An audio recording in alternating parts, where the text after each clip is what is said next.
Šarišská poruba leží na severnom okraji Slanských vrchov v doline potoka ústiaceho do Ladzínky.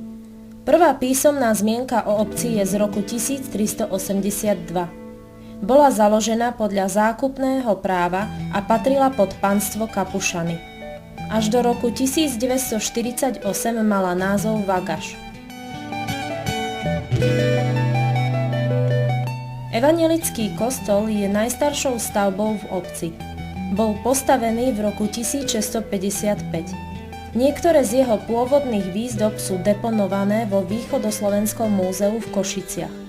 Interiéru dominuje starobilý orgán, ktorý pochádza z roku 1810.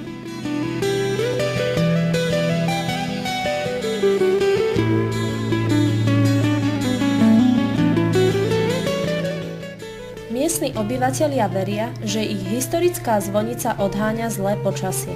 V súčasnosti tu žije takmer 500 obyvateľov.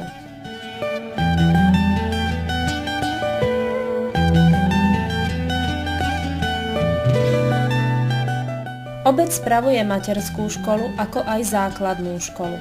Prostredníctvom športového klubu sa tu veľmi darí stolnému tenisu. Bohatú históriu i súčasné úspechy žnie dobrovoľný hasičský zbor.